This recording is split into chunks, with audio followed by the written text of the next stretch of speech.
et qu'il serait fastidieux en tout cas de lire à ce stade. Et ce que je pourrais dire, Monsieur le ministre, c'est vraiment féliciter le département chargé des TIC pour avoir pris cette initiative très très importante. On l'a dit, la planification est un exercice très très difficile. Et généralement, les gens préfèrent passer à côté, gérer en tout cas coup par coup, ce qu'on appelle la gestion en tout cas par crise, que de réfléchir vraiment à élaborer un plan qui fixe le cap, qui nous dit en tout cas où est-ce qu'on va et qu'est-ce qu'il y a lieu de faire.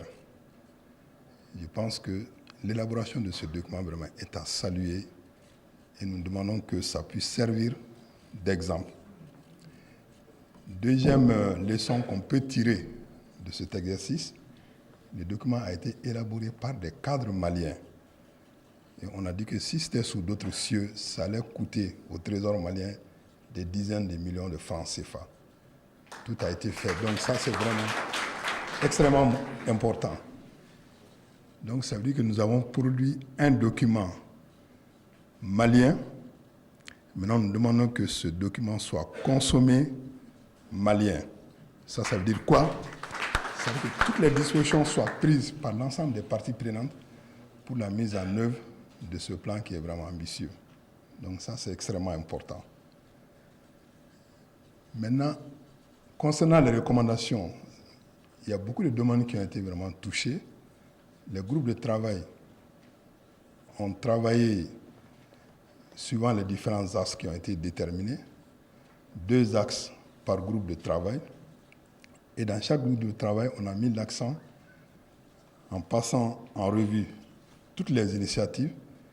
Et les gens ont été tellement loin qu'ils ont passé en revue toutes les actions qui sont au nombre à peu près de 66 dans le document. Donc c'est pour dire que, et quelqu'un vient de parler de passion, moi je pense que ce plan numérique 2020 a passionné les gens, les a beaucoup intéressés. C'est pourquoi les gens vraiment ont beaucoup contribué et ont fait vraiment de bonnes choses. Et pour vous dire que nous sommes dit, on a remarqué qu'au Mali, il y a vraiment beaucoup de talents. Il y en a au niveau des seniors, mais surtout au niveau des jeunes. Ces talents-là, il faut vraiment tout faire pour les fédérer, les faire connaître, les organiser, les canaliser, pour que vraiment ce pays puisse en bénéficier et que ce pays puisse servir d'exemple, en tout cas dans la sous-région. Et nous pensons que cela est vraiment réalisable. C'est pourquoi la recommandation des recommandations, ce que j'ai appelé la mère des recommandations, c'est de demander à Monsieur le ministre, dans un an, jour pour jour, d'organiser un deuxième atelier, donc qui sera consacré à l'évaluation de ce plan numérique, la première évaluation de ce plan numérique, et qui nous permettra de procéder à son actualisation. Tellement les défis sont vraiment importants, les attentes sont vraiment immenses par rapport à la mise en œuvre de ce plan. Donc je profite de l'occasion vraiment pour remercier tous ceux qui ont contribué de près ou de loin à l'élaboration vraiment de cet important document.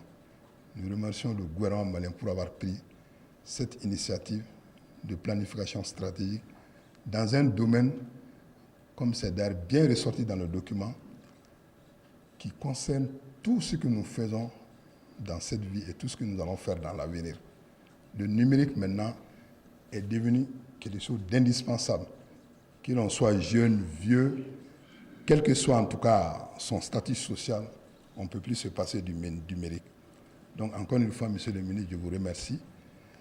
Et nous avons fixé la date du lundi prochain pour que les gens qui ont eu à faire des contributions orales au cours de cette plénière puissent les faire parvenir au groupe de travail qui a élaboré le document. Donc à travers vous, vraiment, je tiens à remercier les membres de ce groupe de travail pour cet excellent exercice et pour ce travail vraiment de qualité. Merci.